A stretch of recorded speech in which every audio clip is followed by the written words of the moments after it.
Zona nyaman itu bukan musuh. Dia tempat kita di-charge, ngerasa aman, dan bisa jadi titik awal untuk eksplorasi. Tapi kalau kita terlalu lama di sana, hidup kita jadi kayak playlist yang stuck di satu lagu mellow, aman, dan tidak berkembang. Psikologi datang bukan untuk menilai, tapi untuk mengajak kita mengulik. Kenapa kita stuck? Kenapa kita takut berubah? Dan mengapa kita sering merasa sabotas diri sendiri padahal sebenarnya pengen maju? Ada beberapa konsep psikologi yang sering jadi pemicu kita keluar dari zona nyaman. Yang pertama ada cognitive dissonance. Ketika pikiran dan tindakan kita tidak selaras, otak kita jadi nggak nyaman.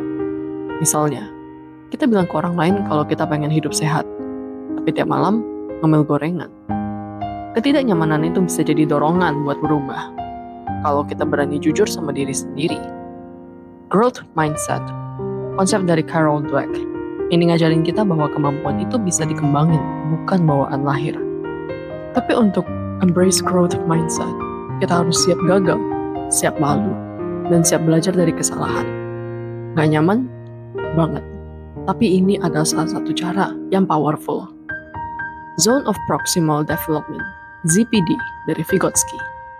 Intinya, kita berkembang paling cepat di zona yang sedikit di luar kemampuan kita yang sekarang. Bukan terlalu jauh sampai bikin stres, tapi cukup challenging buat kita bikin kita naik level. Kadang kita baca kutipan psikologi di Instagram, terus tiba-tiba mikir, gue banget nih. Tapi, refleksi itu bisa jadi awal dari transformasi. Kita mulai sadar kalau trauma masa lalu, pola pikir toksik, atau kebiasaan ngeghosting diri sendiri itu bukan cuma kebetulan, tapi ada akar psikologisnya. Contohnya, kamu selalu overthinking sebelum ambil keputusan penting. Setelah ngulik, ternyata kamu punya fear of failure, karena dulu sering dikritik keras waktu kecil. Contoh kedua, kamu susah bilang tidak ke orang lain.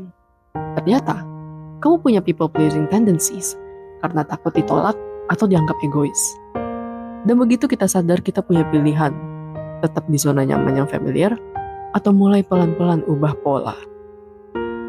Psikologi ngajarin kita bahwa perubahan itu bukan soal jadi orang baru dalam semalam, tapi soal rewiring pelan-pelan.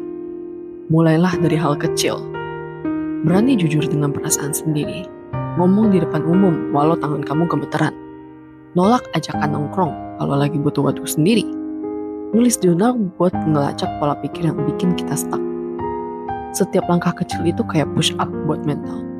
Nggak instan, tapi bikin kita makin kuat. Keluar dari zona nyaman bukan berarti hidup jadi gampang, tapi jadi lebih bermakna. Kita mulai ngerasain excitement, tantangan, dan kadang juga kegagalan. Tapi semua itu bikin kita tumbuh. Yang paling penting adalah psikologi tidak pernah memaksa. Ia hanya menunjukkan pintu, dan kamu yang akan memutuskan mau dibuka atau tidak. Tapi begitu kita berani buka, kita mulai kenal versi diri yang lebih jujur, lebih berani, dan lebih hidup.